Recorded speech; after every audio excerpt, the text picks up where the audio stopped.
Good morning, good afternoon, good evening. It's another episode of Love, Sex, Lies, and Reality Docs. Today, it's all about the number one reason why relationships fail.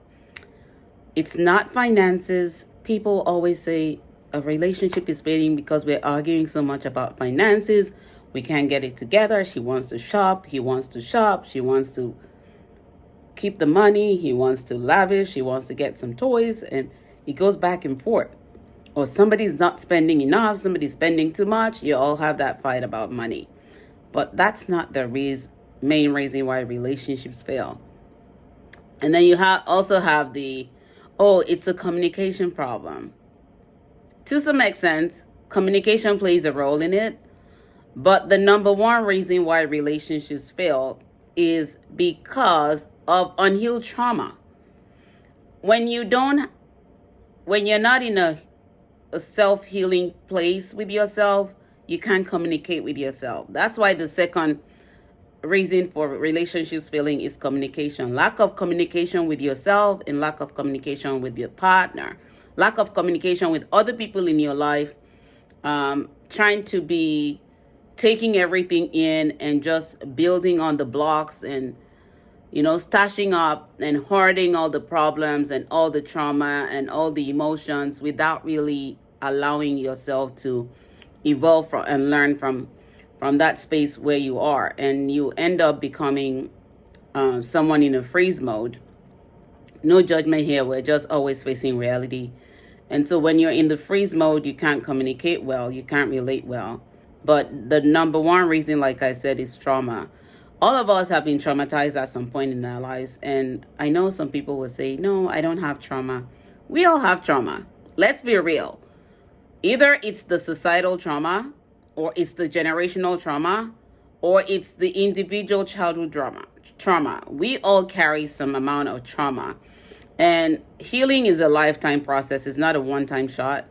And so what you see is the fact that you may not even know you have trauma until you start attracting people who bring you the conscious awakening in the form of pain, and you feel like you have to slave yourself, no pun intended, you have to slave yourself for that person. You have to beg, you have to chase, you have to people please for you to be part of their lives or for them to be part of your life. It's all trauma. When we suffer childhood trauma, it worsens the generational and the societal trauma that we carry. And it's because we weren't able to connect with our emotions at an early age. And we also inherited some trauma from our parents at an early age. And so we can't really see it. So if you find yourself always thinking, I have to fix a situation, I have to be the one solving this problem, I have to be the one begging and pleading and chasing, those are all signs of trauma. Because true love will never require that you beg or chase or force it. It happens naturally. You feel safe within yourself. You feel safe with the other person. You feel safe around everybody else. You feel safe in life, and you're peaceful. And when you find yourself in a chaotic place where you're always like, I don't know if I have to walk on eggshells today. I don't know if I will be gaslit today. I don't know if I will be stonewalled today. And if you don't know what gaslighting is the feeling of making you question yourself. It's when somebody starts to make you question your own person or your own sanity, and begin to allow you to doubt yourself. And stonewalling on the other side is, they're not communicating with you. They're just shutting down, and it's all crickets. That's stonewalling. And so you look at it as, if you have to go through all those unhealthy, emotional, behavioral stuff, then you're traumatized to an extent. If you've been bullied as a child in school, I raised my hand. I was there. Yeah, you have some trauma. Sometimes that trauma makes you feel like you're not good enough, and you have to please your partner to get you to do it, to get them to do anything You always have to be the one who says sorry all the time, even when you don't need to say sorry. Those are signs that you are traumatized.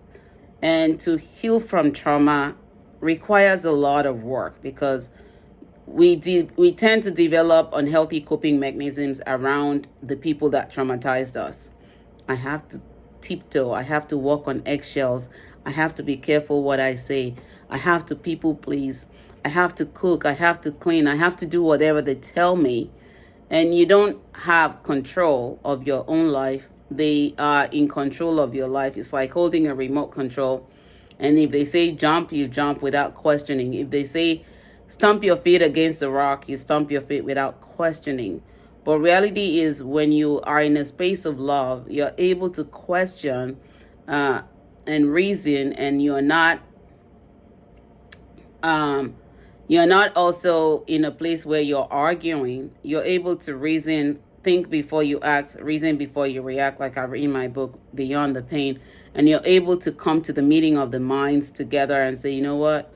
Yeah, we may have some understanding, but it's not to the point where we're getting triggered and we're now cursing each other out. It's more of,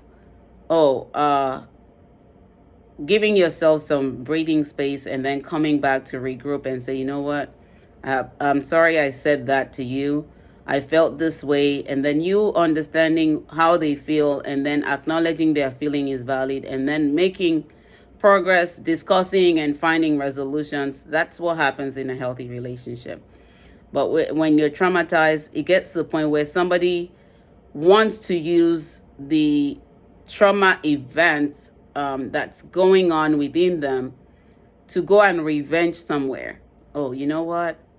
I can't take this anymore. I need to find a way out. And that way out is sometimes cheating.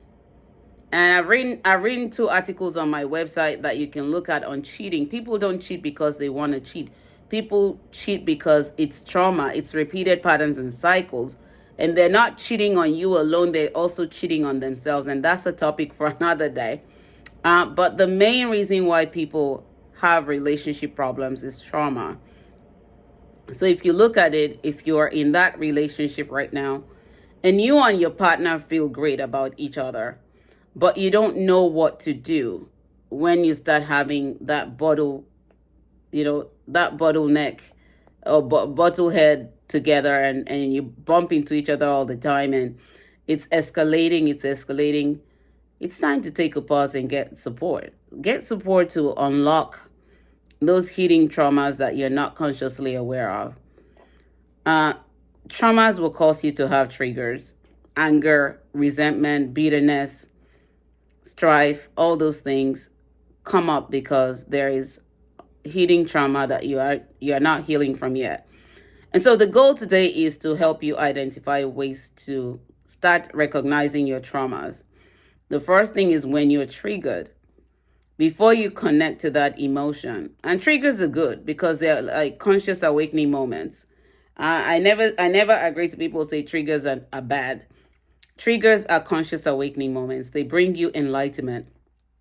What is it that's triggering you? Write it down.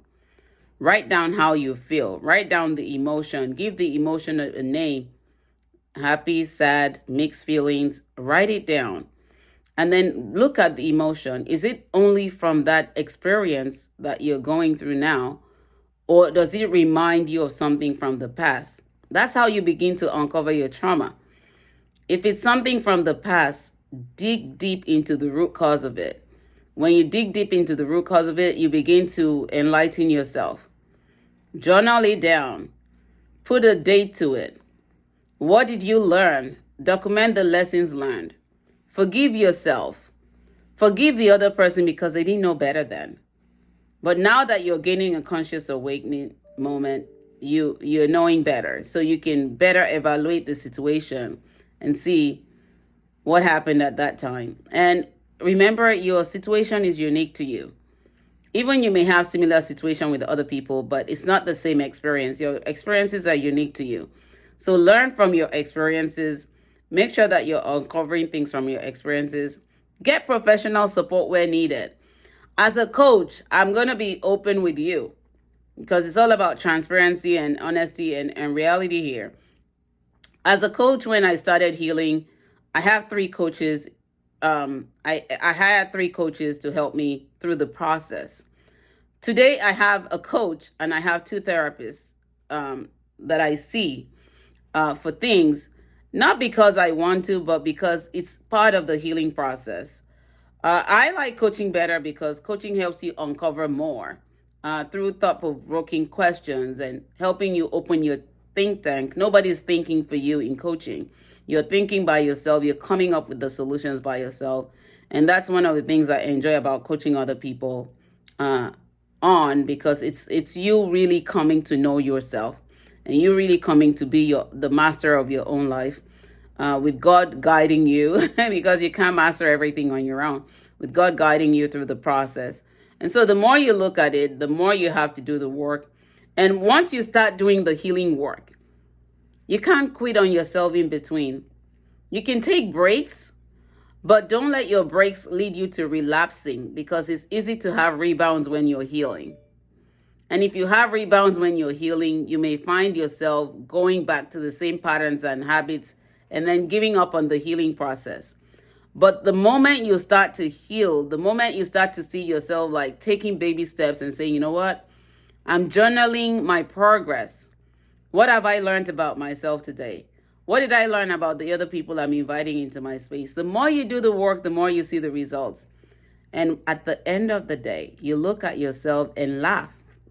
I remember during my healing process, I had a lot of laughter. Laughing moments where I'm like, oh, did I really do that stupid thing? And then I also had the moments where I cried a lot. And crying is good. Crying is also part of the healing process because it's you releasing all the energy and all the things you don't need within you and just letting it go. Like I read in that quote, let go of anything that no longer serves you. Trees don't hold on to dead leaves, they release them. That's a quote from Beyond the Pain as well. So if you're looking at it, make sure that you're doing the work in your life and you're really not your own showstopper, not your own blessing blocker, but committing to yourself first. When you commit to yourself, it's easy for you to see the people who can commit to you. It's easy for people to also see what commitment they need to commit to. Let me say that again. When you start doing the healing work, it's easy for people to see how committed you are to yourself. And it's also easy for them to see the level of commitment that they need to apply to the relationship that they have with you. Because what you show is what comes back to you. We're a reflection of who we are, what we accept, and what we allow in our lives. And if you're allowing the wrong people in, and there's no wrong people, there's no right people, I'll share that with you. If you think that you're allowing the people that are labeled wrong in, they're those people that are your purpose helpers or pushers to enlighten you to and open your eyes to see that you're not there yet. You still have some work to do in your life. You need to heal first and not settle for less than you deserve. And make sure, most importantly, make sure you have core values. It's not about the butterflies. It's not about the chocolate. It's not about the gifts. It's not about the romance. It's about knowing yourself, loving yourself, and healing from the trauma so that when the person who God created to be with you shows up, they bring you the peace that you deserve, not the chaos that you don't need. They don't help you build on trauma.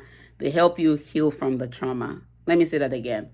The partner meant for you will help you heal from your trauma, not inflict more trauma on you and help you hold on to the trauma. It will not be chaotic. It will be very peaceful. You will still have conflicts, but you will be able to resolve your conflicts amicably with respect. Respect is an attribute of love. If you find yourself with people who don't respect you, check yourself and make sure you respect yourself. So number one thing that destroys relationship is trauma. What awakens ego is trauma. What awakens fear is trauma. Those things are trauma related. One of the beautiful things about healing is you become so humble. And you really look at yourself like, wow, If I knew this back then, I would not have gone through the process. But always remember this: the process is not meant to confine you, the process is meant to refine you. That's a quote from Becoming Restored, my book.